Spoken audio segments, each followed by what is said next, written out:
पतिव्रते जैसा भ्रतार प्रमाण आम्हा नारायण तैशा परी. पतिव्रता बाईला आपला नवरा सर्वस्व असतो. कुणाला म्हणायचं पतिव्रता? पतीची या मता अनुसरोनी पतिव्रता. कुणाला म्हणायचं पतिव्रता? पतिव्रता नेने अनिकाची स्तुती सर्व भावे पती ध्यानी मनी. कुणाला म्हणायचं पतिव्रता? पतिव्रतेचे जिने भ्रताराच्या वर्तमाने. कुणाला म्हणायचं पतिव्रता? पतिव्रतेचा भाव, तिचा पती तिचा देव.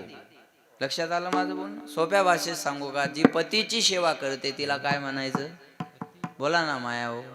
पतीची सेवा करते तिला काय म्हणायचं? जोरात बोला. पतीची सेवा करते तिला काय म्हणावं? पतिव्रता. कारण पती कोण असतो? परमेश्वर. परमेश्वर म्हाताऱ्या बाय परमेश्वरच म्हणतात ना, है का? पती कोण असतो? बोला हे परमेश्वर आहो तुम्ही. पती कोण असतो? परमेश्वर असतो. बरोबर आहे का नाही प्रल्हाद बाबा? पती परमेश्वर असतो, पण परमेश्वर दारू पेत नसतो ना. हे बी तेवढंच खरं आहे. मग कुणाचा परमेश्वर दारू पेतो? हातवर करा बरं. याच्या छात्या कशा धडधड करायला पा करते का हातवर? बापरे, एवढे सज्जन माणसं रोयला गडमध्ये. बस जाऊ द्या, नका हातवर करू. पण तुमच्या मनाला तर माहिती आहे आपलं गिरायक पेत आहे. हा, हात नका वर करू, पण मनाला तर माहिती आहे ना. मला याच्यातली अजून सूक्ष्मता सांगायची बघा. त्यांना माहित आहे माझा मालक दारू पितो, आहे का बरं? त्यांना माहित आहे माझा मालक दारू पितो, पण एवढ्या माणसात हात वर करून त्यांची इज्जत घालवणं हा पतिव्रतेचा धर्म नाही. म्हणून त्या बिचाऱ्याने हात वर केला नाही. तुम्ही लाजा धरा. बरोबर आहे ना?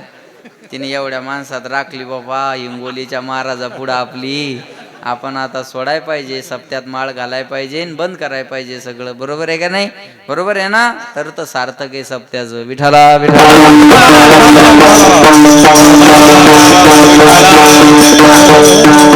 पतीची सेवा करते तिला म्हणायचं पतिव्रता. कारण आपला नवरा कसाही असू द्या, त्याची सेवा केली पाहिजे. बरोबर आहे ना माय?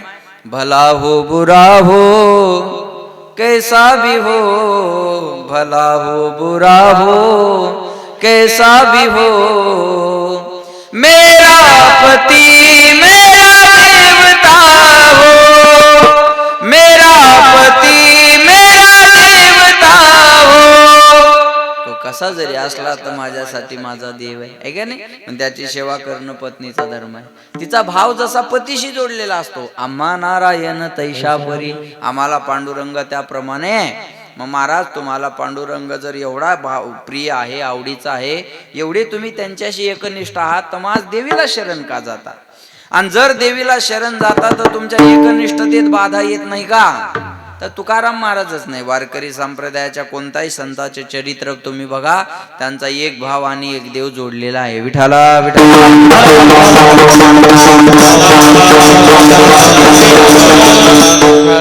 नामदेवरायाच्या जीवनातलं उदाहरण घ्या. प्रेम मूर्ती, बाल भागवत, लढीवाळ भक्त म्हणून नामदेवरायाला संबोधलं जातं बरं का.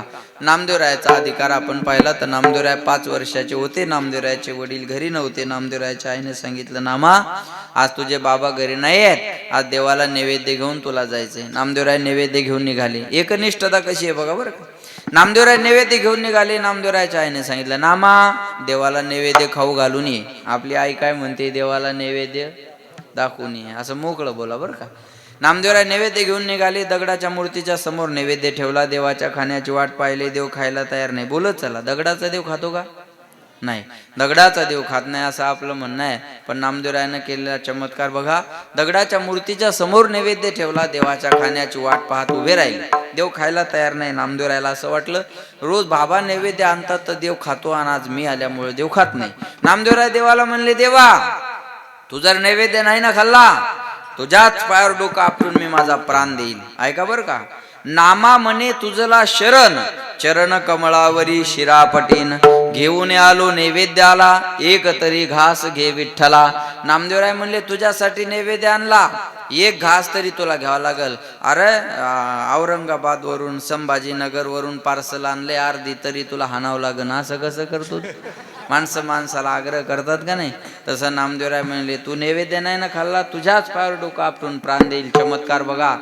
पाषाणाची मूर्ती थरथरा कापिली आणि जेवती लागली नाम्या सवे नोय हा सामान्य महिमा संताचा नैवेद्य हातीचा मूर्ती जेवे. आपलं म्हणणं होतं दगडाचा देव खात नाही ऐका, पण महाराज म्हणतात नामदेवरायानं केलेला चमत्कार दगडातून देव प्रगट झाला आणि नामदेवरायाच्या हातचा नैवेद्य देवांनी खाल्ला. लक्ष देऊन ऐका बरं का, खाऊ घालणारा तसा पाहिजे ना. काही माणसं आम्हाला जेवाय नेतात आणि बायकुल म्हणतात अय वाढ वाढ महाराजाला अजून अर्धी वाढ त्याईल पुन्हा भेटत नसतंय वाढ. मग एवढा हलकट समजला का तू आम्हाला? अशाच्या घरी जेव्हा वाटण का महाराज तुका म्हणे जया संकोच दर्शने तया ठाया जाणे अनुचित. महाराज म्हणतात तिथं जाऊ नका आहे का नाही. ज्या ठिकाणी आपण गेल्यानंतर आनंद नसेल तिथं जाऊन काय फायदा आहे. खाऊ घालणारा नामदेवरायासारखा असावा. देव दगडातून प्रगट होऊन खायला तयार आहे. एवढं नामदेवरायाचं आणि देवाचं प्रेम होतं बरं. खाऊ घालणारा नामदेवरायासारखा असेल तर देव दगडातून प्रगट होऊन खायला तयार आहे. खाऊ घालणारा सुदामासारखा असेल तर देव कच्चे पोहे सुद्धा खायला तयार आहे. खाऊ घालणारा तुकोबारायासारखा असेल तर देव कन्याक सुद्धा खायला तयार आहे. खाऊ घालणारा शबरी सारखा असेल तर देव उष्टे बोर सुद्धा खायला तयार आहे. खाऊ घालणारा तसा पाहिजे महाराज ऐका. मग नामदेवरायाचं देवाचं एवढं प्रेम, देवाला रोज दूध पाजण्याचं काम नामदेवरायाकडे होतं बरं का. मग नामदेवरायाचं देवाचं ठरलं म्हणे नामा तुलाही माझ्याशिवाय करमत नाही मलाही तुझ्याशिवाय करमत नाही. आज आपल्या दोघांमध्ये करार करायचा. काय करार करा बघ. नामा आजपासून तू मला सोडून कुठे जायचं नाही, मी तुला सोडून कुठे जाणार नाही असा करार केला.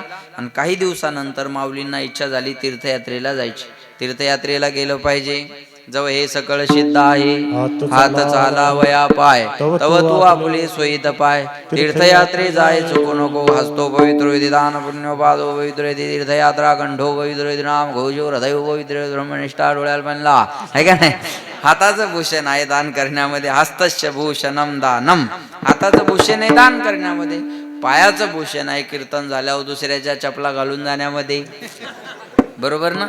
पायाचं भूषण आहे का नाही. माणसं कीर्तन ऐकतात पण चपला चोरायच्या सवयी जात नाही. म्हणून कीर्तनात असं बसावं लागतं का तिथून महाराजही दिसावं आणि चप्पलही दिसावी. कधी महाराजाकडे पाहायचं कधी चपलाकडे पाहायचं. बरोबर आहे का नाही. ऐका महाराज म्हणतात पायाचं भूषण आहे तीर्थयात्रा करण्यामध्ये. कंठाचं भूषण आहे नामस्मरण करण्यामध्ये.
तीर्थयात्रा मुखी राम नाम हाची माझा नेम सिद्धी नेई. महाराज म्हणतात बस एवढा नेम आहे. पायानं तीर्थयात्रा घडावी मुखानं तुझं नामस्मरण व्हावं. बस जीवनामध्ये दुसरं काही नको देवा मला. लक्ष देऊन आहे का बरं का. मग पायाचं भूषण आहे तीर्थयात्रा करण्यामध्ये. कंठाचं भूषण नामस्मरण आणि हृदयाचं भूषण ब्रह्मनिष्ठा धारण करण्यामध्ये. माऊलींना इच्छा झाली तीर्थयात्रेला जायची. माझ्याकडे लक्ष द्या. कुणाला सोबत न्यावं. मग नामदेवरायाला न्यायचं ठरवलं.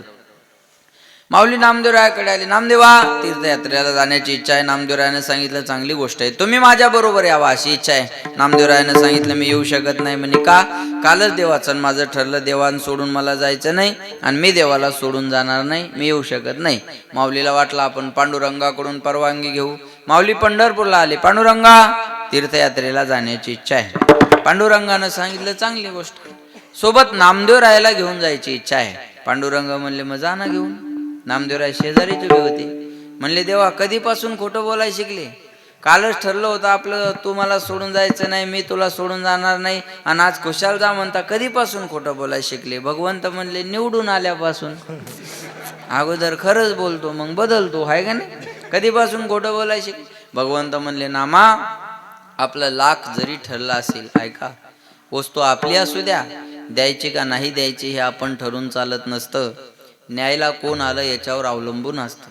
प्रत्यक्ष परब्रह्म स्वरूप माऊली आल्यानंतर मला नाही म्हणता येणार नाही, तुम्हाला जावं लागणार आहे.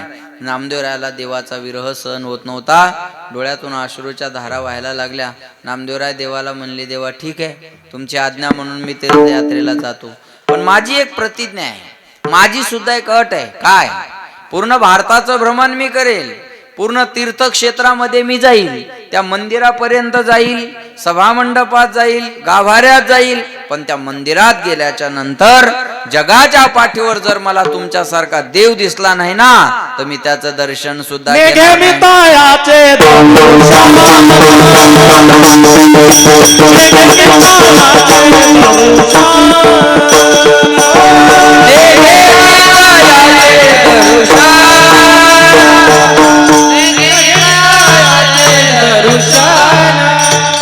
कटेवरे कटालाई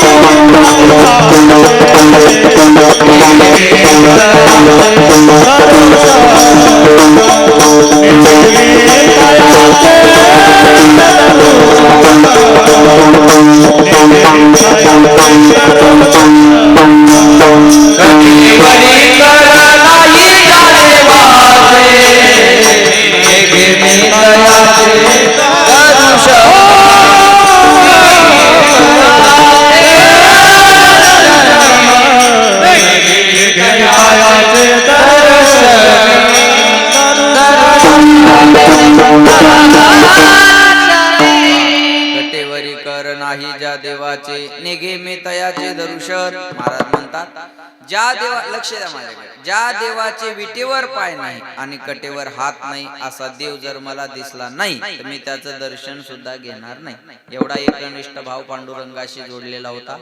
या परंपरेतले तुकाराम महाराज आज देवीला शरण का जातात? माझ्याकडे लक्ष द्या.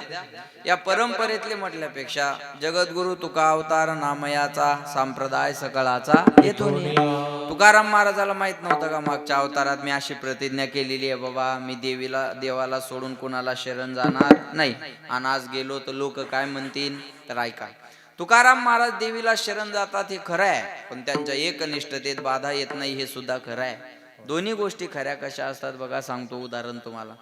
कधी हेही खरं असतं आणि तेही खरं असतं. लक्ष देऊन ऐका म्हणजे कळेल. तुकाराम महाराज देवीला शरण जातात हे खरं, पण एकनिष्ठतेत बाधा येत नाही हे सुद्धा खरं. दोघं मित्र होते, कृष्णा महाराज नाही, आपलं रामेश्वर महाराज आणि आप्पा महाराज. उदाहरण फक्त बरं.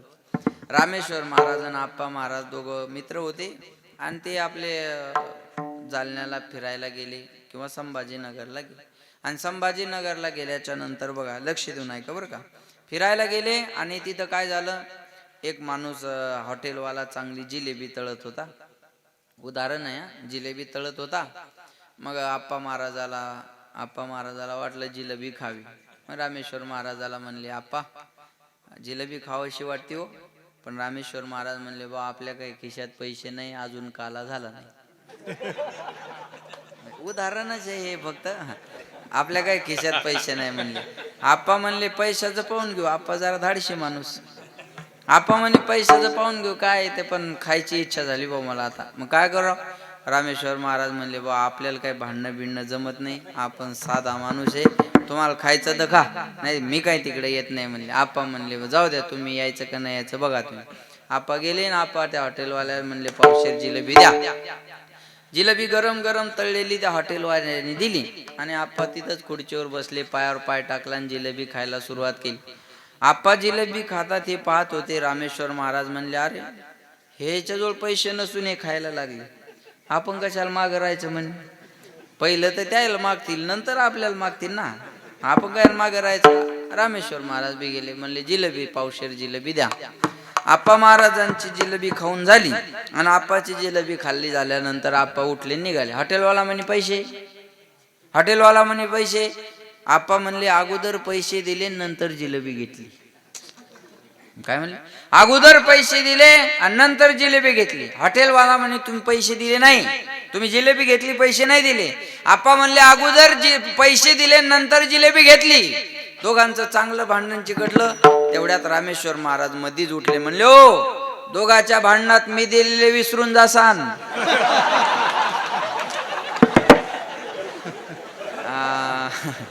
हॉटेलवाला म्हणे नाही नाही, तुम्ही दिलेले माझ्या ध्यानात यान दिले नाही म्हणे, तुम्ही दिलेले मला माहिती यान दिले नाही म्हणे. रामेश्वर महाराजाला वाटलं आपली निर्दोष मुक्तता झालेली आहे, क्लीन चिट मिळाली आपल्याला आता माडाकडून, आहे का नाही? आपली आता निर्दोष मुक्तता झालेली आहे. ह्या दोघांचं चांगलं भांडण लागलं. 10-20 माणसं जमा झाले. काय झालं काय झालं काय झालं? हॉटेलवाला म्हणे अहो पैसे दिले नाही या माणसानं, जिलेबी घेतली. आप्पा म्हणले अगोदर पैसे दिले नंतर जिलेबी घेतली. खोटं बोलतो हा हॉटेलवाला माणूस. आता एक म्हणायचं दिले आणि एक म्हणायचं दिले नाही. भांडण मिटन का? बाकीचे आलेले म्हणले अहो तुम्ही दिले म्हणता, हे नाही दिले म्हणतात, मग आता करायचं कसं, मिटवायचं कसं? मग इथं कोणी तिसरा माणूस होता का? हॉटेलवाला म्हणे हा हे रामेश्वर महाराज होते नी. मग यांना विचारा म्हणे तुम्ही. मग रामेश्वर महाराजाला बाकीचे जमा झालेले माणसं म्हणले का हो या आप्पा महाराजाने पैसे दिले का? ते रामेश्वर महाराज म्हणले ते मला माहित नाही. यांना पैसे दिले का? हे बघा म्हणे जो कहूंगा सच कहूंगा, सच के अलावा कुछ नाही कहूंगा म्हणे. आपण देवाच्या दरबारात खोटं बोलत नाही म्हणे. सांगतो तुम्हाला म्हणे काय झालं होतं, सगळा विषय सांगा काय झालं होतं. मग यांना पैसे दिले का? रामेश्वर महाराज म्हणले जसे पैसे मी यांना दिले तसेच यांनी सुद्धा यांना दिले. नाही कळलं का तुम्हाला? म्हणजे रामेश्वर महाराजांनी दिले नाही हे बी खरंय आणि आप्पा महाराजांनी दिले नाही हे बी खरं. दोन्ही गोष्टी खऱ्या झाल्या का नाही सांग? तसं तुकाराम महाराज देवीला शरण जातात हे बी खरं आणि एकनिष्ठतेत बाधा येत नाही हे बी खरं. का येत नाही त्याचं कारण सांगतो तुम्हाला. तुकाराम महाराज ज्या देवीला शरण जातात ती देवी कोणती याचा आपल्याला विचार करावा लागेल. साधू सत्ताने भगवंताला आळवते वेळेस तीनही लिंगामध्ये आळवलेलं आहे. पुल्लिंग, स्त्रीलिंग आणि नपुंसकलिंग. वर्णन पांडुरंगाचंच आहे. पुल्लिंगातही आहे, स्त्रीलिंगातही आहे आणि नपुंसक लिंगात सुद्धा आहे. पुल्लिंगात केलेलं पांडुरंगाचं वर्णन तो हा विठ्ठल, बोला तो हा विठ्ठल बरवा, तो हा माधव, तो हा प्रत्यय पुल्लिंगाचा आहे. नपुंसक लिंगात केलेलं वर्णन सुंदर ते ध्यान, उभे विटे करकटे वरी, ते हे सर्व नाम नपुंसक लिंगाचं आहे.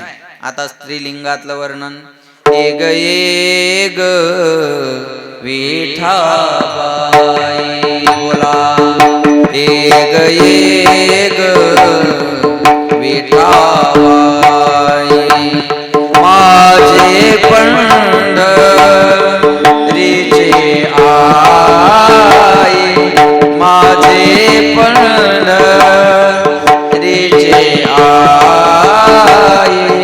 भीमानी चंद्रभागा,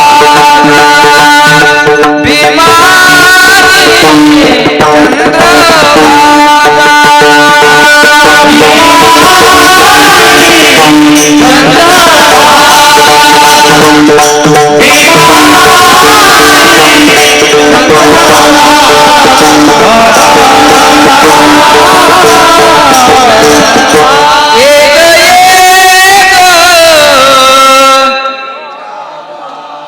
फराळीचा हाणला असेल ना मग एक एक वा एक एक विठाबाई. कुठली नारायणगावची का? नाही, माझे पंढरीचे आई, भीमानी चंद्रभागा, तुझ्या चरणीच्या गंगा. हे वर्णन पांडुरंगाचं आहे. त्याला फक्त स्त्रीचं रूपक केलेलं आहे. रूपक अलंकार, अतिशोक्ती अलंकार. वर्णन पांडुरंगाचं फक्त रूपक स्त्रीचं केलं आहे का नाही? हे स्त्री रूपकात केलेलं पांडुरंगाचं वर्णन आहे. तसं ती देवी दुसरी तिसरी कोणी नसून पंढरपूर निवासिनी पांडुरंग परमात्मा आहे आणि देवी आणि देव वेगळा नाही. मी उदाहरण सांगतो म्हणजे कळेल. समजा तुमच्या गावात एखादी बाई मेली, काला वस्तूर मरू नये, नंतर कधीतरी नाडी बंद पडली की समजतात ही गचकली मेली, आहे. मेल्यावर काय म्हणतात मग? हिच्यातली आत्मी गेली. आत्मी गेली म्हणतात का आत्मा गेला? आत्मा गेला. बाई मेली तरी आत्मा गेला आणि माणूस मेला तरी आत्माच गेला. मग बाई मेल्यावर आत्मी गेली म्हणाय पाहिजे ना? नाही. आत्मतत्वामध्ये भेद नाही, भेद शरीरामध्ये आहे. शरीरात का भेद आहे? दोन्हीचं कार्य वेगळं म्हणून शरीर वेगळं. तसं देवी आणि देव तत्वानं एकच आहे. हा ऐका. अनंत रूपे अनंत वेशे देखील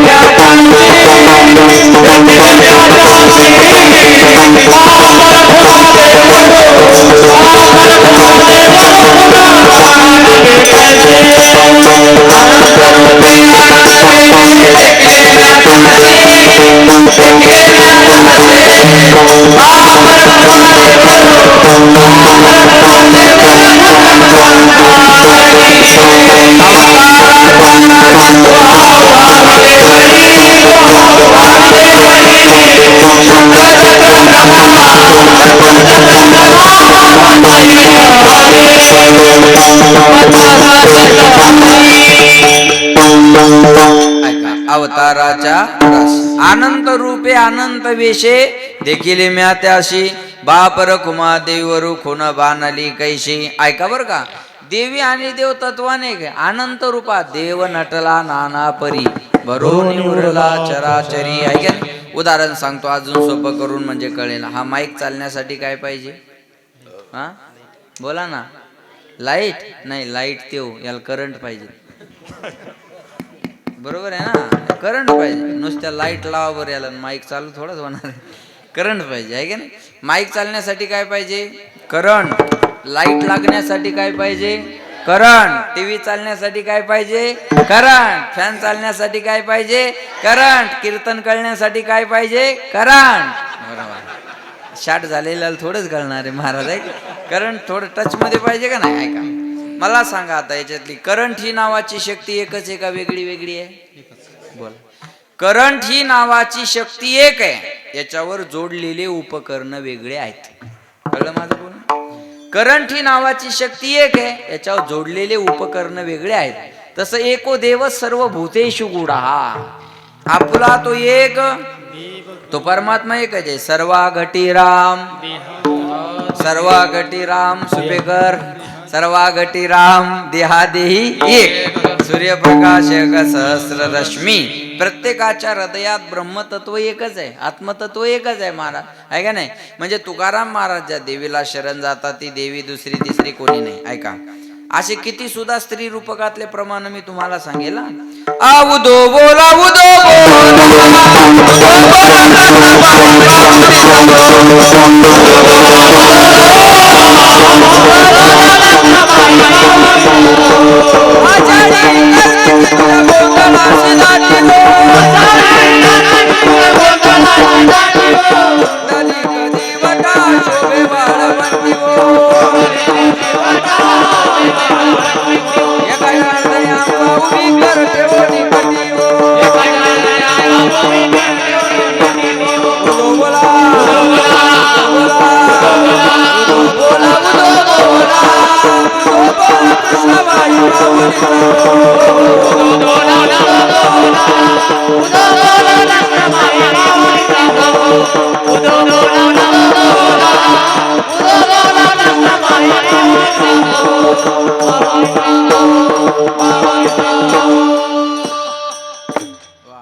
आषाढी कार्तिकी तुझ्या गोंधळासी दाटी हो.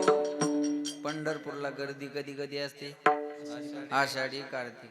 पुंडलिक दिवटा शोभे वाळवंटी हो. पुंडलिक रायाचं मंदिर कुठे आहे? वाळवंटामध्ये. पुढचा आहे का? एका जनार्दनी आंबा उभी. आंबा म्हटला. एका जनार्दनी आंबा उभी पण कर ठेवोनी कटी हो. हे वर्णन कुणाचं आहे? मग आज्याचं ना? हे पांडुरंगाचं वर्णन आहे. एका जनार्दनी आंबा उभी कर ठेवोनी कटी. आणि हेच खरी देवीचे भजन आहे. नाही तर मी नवरात्रात एक चालता चालता ऐकलं.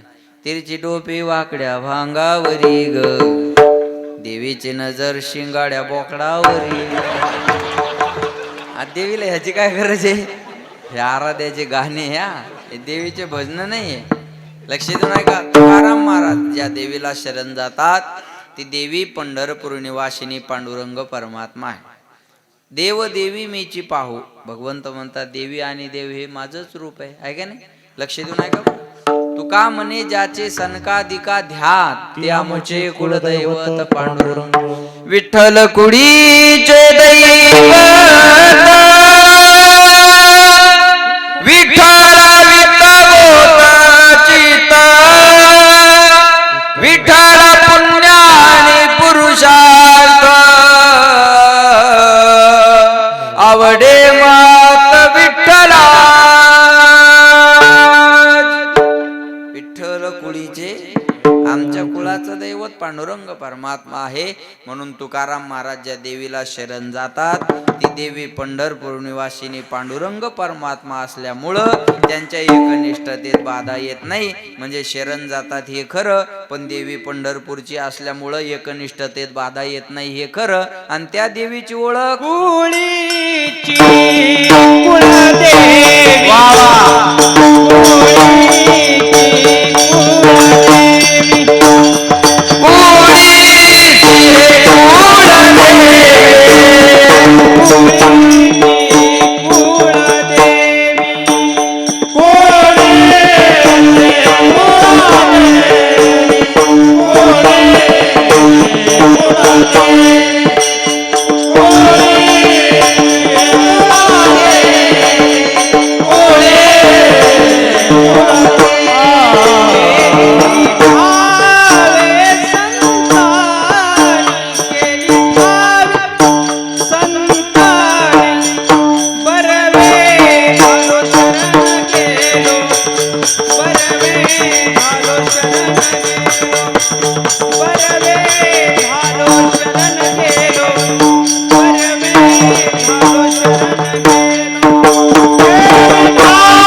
कुळीची हे कुळदेवी केली ठावे संतांनी.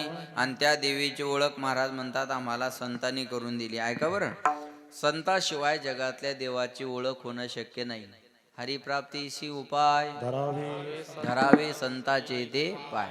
संताविन प्राप्ती नाही ऐसे वेद देते ग्वाही. म्हणून संताची संगती मनोमार्ग गती आकळावा शेपती येणे पंथे. संत समागमे धरावी करावे तातडी परमार्थी. ऐका नाही, संताशिवाय देव ओळखता येणं शक्य नाही. हे सोनं आहे, कुणाकडे गेल्यावर कळेल? बोला. सोनाराकडे. सोनाराकडे गेल्याशिवाय खऱ्या सोन्याची ओळख होणार नाही. बघा, मुलाला बापाची ओळख करून घ्यायची असेल तर कोणाला विचारावं लागेल? आईला. आहे का?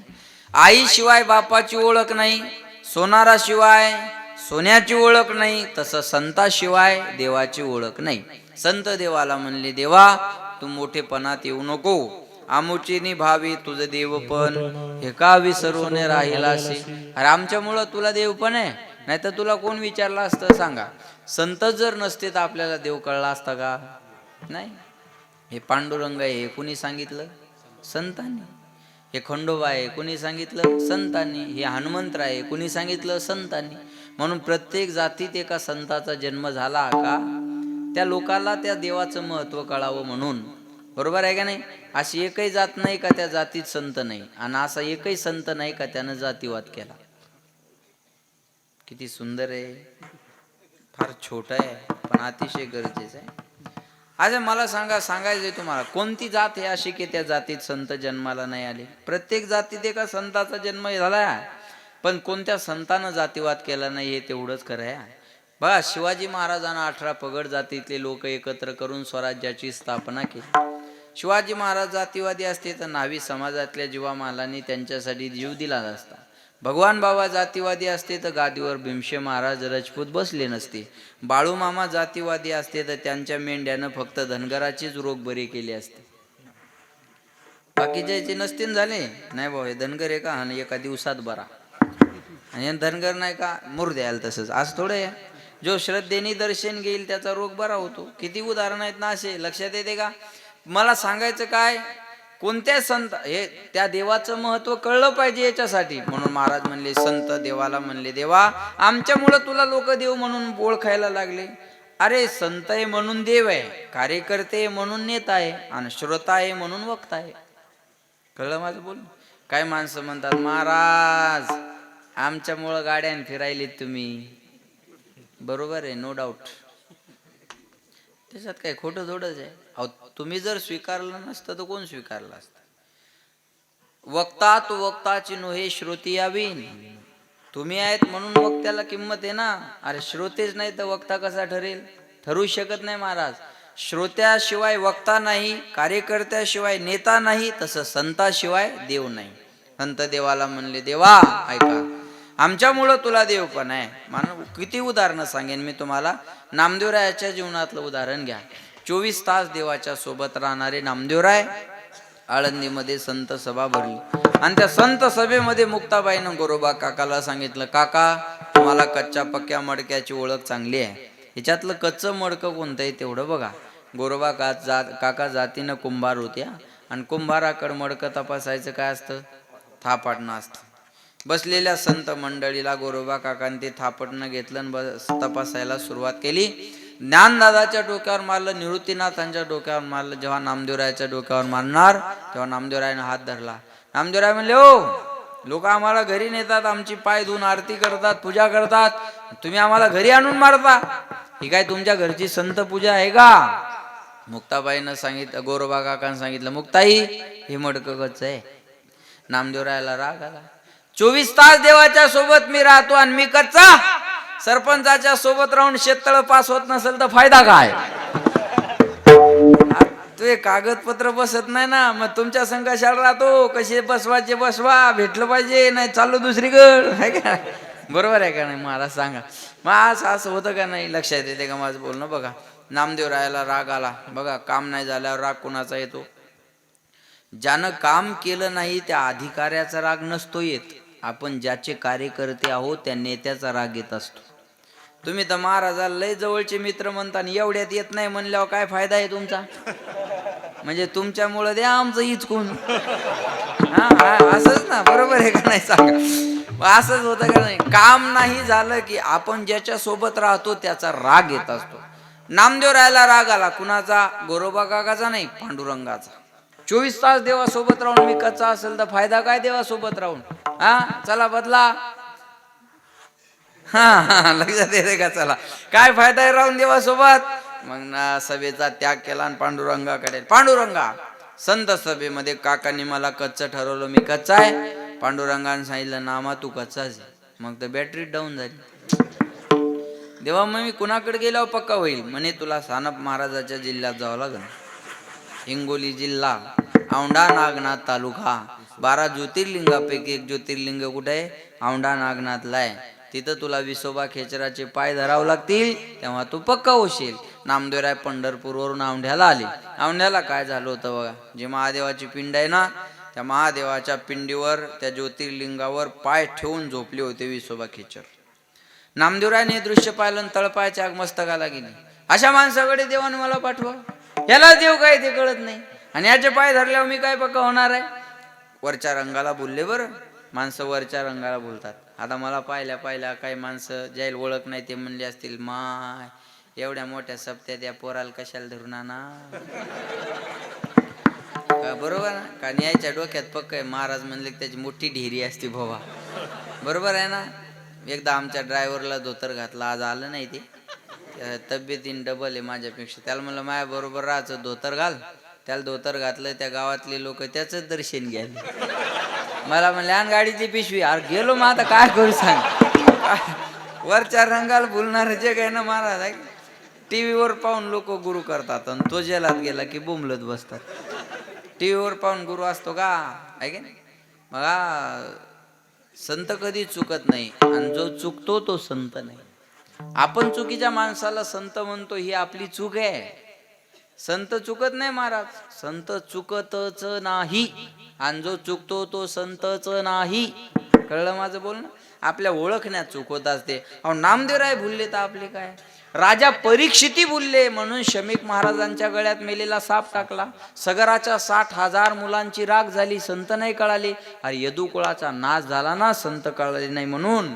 कळलं माझं बोलणं? मोठ्या मोठ्यांचं गेलं महाराज, आपलं काय घेऊन बसला तुम्ही सांगा? वरच्या रंगाला भुलले नामदेवराय, माघारी निघाले. विसोबा खेचराने आवाज दिला, ओ नामदेवा कुठं जाताय? म्हणे चुकीच्या पत्त्यावर आलो होतो, आता बरोबर माघारी चाललो. म्हणे कसं काय? देवाने मला तुमच्याकडे पाठवलं होतं, तुमचे पाय धरल्यानंतर पक्क होईल असं सांगितलं. अहो पण तुम्हालाच देव काय ते कळत नाही. महादेवाच्या पिंडीवर पाय ठेवून झोपला, तुम्ही आंधळे झालात का? उठी उठी प्राणी आंधळा तू का रे, देवावरी पाय ठेवी गेले. विसोबा खेचर म्हणले, नामदेवा जाताय तर जा, फक्त जाता जाता माझं एक छोटं काम आहे, माझे पिंडीवरचे पाय तुमच्या हाताने उचलून खाली ठेवा आणि मग जा. नामदेवरायानं विसोबा खेचराचे पिंडीवरचे पाय उचलले, ज्या जागेवर पिंड नव्हती त्या जागेवर ठेवाय गेले. चमत्कार बघा, तेथून खालून आपोआप पिंड निघाली. असं 1-2 ठिकाणी नाही, 12 ठिकाणाहून पिंड निघाली. जेथे जेथे ठेवी पाय तेथे तेथे महादेव. मग नामदेवरायाला कळलं, रे यांनी यांचे पाय देवाच्या डोक्यावर ठेवले नाही, तर देवानच यांचे पाय डोक्यावर घेतले. आणि जिथं संताचे पाय असतात तिथंच देव असतो. हा यथार्थ स्वरूपाचा बोध नामदेवरायाला झाला. कुणामुळं? नामामने खेचरा पायी ओळखी झाली, सर्वा ठाई केली ठावे.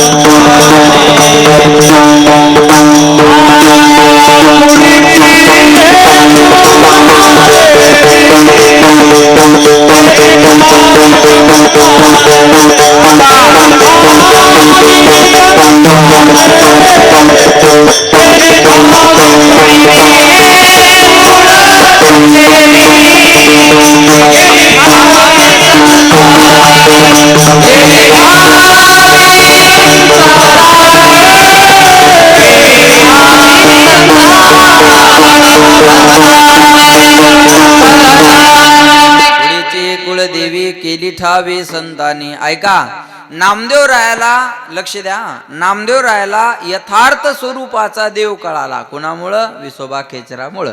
म्हणजे विसोबा खेचरा सारखा ओळख करून देणारा होता म्हणून नामदेवरायाला देव कळाला. ओळख करून देणारा बी तसा पाहिजे ना, सांगणारा बी तसा पाहिजे ना. काय माणसाच्या गाथा, ज्ञानेश्वरी, पंचकरण, पंचदशी, विचारसागर, ऋती, प्रभाकर, न्याय, वेदांत, साहित्य, व्याकरण तयार असतं, पण उभं राहिलं की बोलता येत नाही. तुम्हाला प्रेझेंट करता आलं पाहिजे ना. तुम्ही संगीत विशारद झालात का विशारद झालात हे गायल्यावर कळलं ना, बरोबर आहे ना. तुमच्या वहीत किती बोल आहे त्याच्यापेक्षा हातातून किती निघतात. वहीत तर एका दिवशी गुरुजी सगळे बोल लिहून देतील, पण प्रॅक्टिकल पाहिजे ना. कळलं का माझं बोलणं? मांडता आलं पाहिजे ना. अहो मांडता नाही आल्यावर जमन का सांगा? नको तिथं अवघड बोलून फायदा नाही. आता मला अवघड येत नाही असं नाही, तुमची ऐकण्याची इच्छा असेल तर मी अर्ध कीर्तन संस्कृत मध्ये सांगेल, नो प्रॉब्लेम, नो डाऊट. लक्षात आलं का? पण कळतं ते सांगावं ना. अर्भकाचे साठी पंथी हाती धरली पाटी, तैसे संत जगी क्रिया करून